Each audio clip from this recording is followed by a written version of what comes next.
Assalamualaikum warahmatullahi wabarakatuh. Perkenalkan, nama saya Azmi Edi Priyatna. Di sini saya akan menjelaskan tugas perancangan fasilitas tata letak pabrik.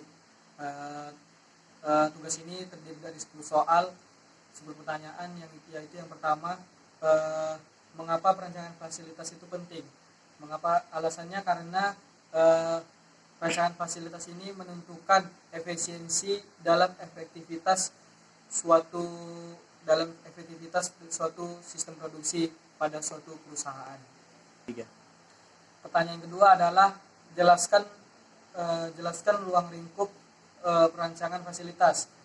Di dalam perancangan fasilitas pabrik ada dua hal pokok yang akan dibahas, yaitu yang pertama berkaitan dengan perancangan lokasi pabrik, yaitu penetapan lokasi di mana fasilitas produksi harus ditetapkan.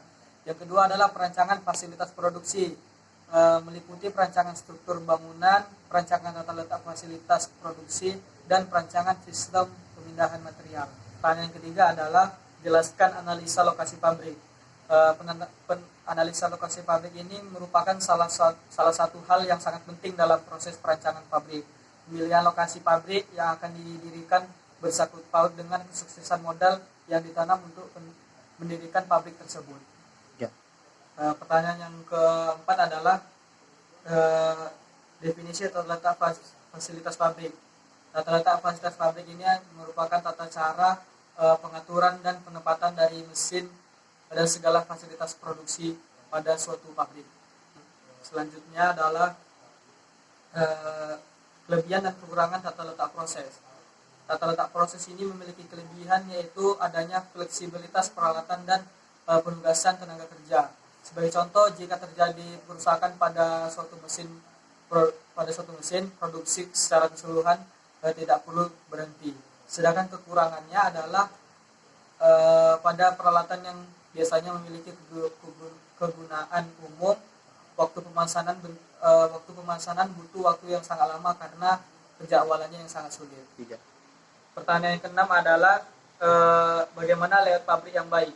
Layout pabrik jika dikatakan baik itu kalau sudah dapat menaikkan output pada produksi. Jadi output lebih besar daripada input. Yang kedua adalah mengurangi waktu tunggu. Layout yang baik itu dapat mengatur keseimbangan antara produksi dan setiap beban-beban pada stasiun. Yang ketiga adalah mengurangi proses pemindahan bahan. Tata letak yang baik itu akan lebih menekankan untuk meminimalkan aktivitas pemindahan bahan pada saat proses berlangsung. Pertanyaan yang 7 adalah definisi dan contoh tata letak produk. Definisi dari tata letak produk ini adalah suatu tipe tata letak berdasarkan urutan proses produksi di mana mesin-mesin dan peralatan disusun menurut urutan proses. Dengan demikian suatu pekerjaan akan diikuti oleh pekerjaan berikutnya sesuai dengan urutan prosesnya. Contohnya biasanya digunakan untuk produksi massal, contohnya seperti perusahaan semen dan produksi massal lainnya. Pertanyaan ke-8 adalah apa itu tata letak grup teknologi? Tata letak tipe ini adalah tata letak didasarkan pada pengelompokan produk atau komponen yang dibuat berdasarkan langkah pemrosesan, bentuk mesin dan peralatan yang dipakai. Pertanyaan ke-9 adalah apa itu bill of material? Bill of material adalah suatu struktur yang di dalamnya terdapat item-item dan bahan berdasarkan suatu produk. Contohnya pada meja belajar. Pada meja belajar itu terdapat beberapa item seperti paku, baut, dan kayu. Bill of material ini terdiri dari dua bagian, dua macam, yaitu bill of material imploding dan exploding. Imploding adalah bill of material yang strukturnya dimulai dari atas, dari level 0 sampai level seterusnya. Dan bill of material exploding adalah bill of material yang dimulai dari bawah. Jadi struktur level itu dimulai dari yang item dulu, yang terkecil menjadi yang terbesar. Dan yang pertanyaan yang terakhir adalah analisa break-even point.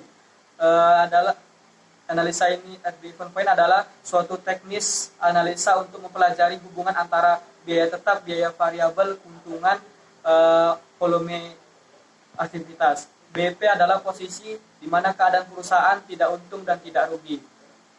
BP memiliki dua rumus, yaitu yang pertama BP unit, rumusnya adalah FC per P dikurang VC. Yang kedua adalah BP rupiah. BP rupiah rumusnya adalah FC per I dikurang VC per P. Baiklah, sekian dari saya. Mohon maaf. Terima kasih. Wassalamualaikum warahmatullahi wabarakatuh.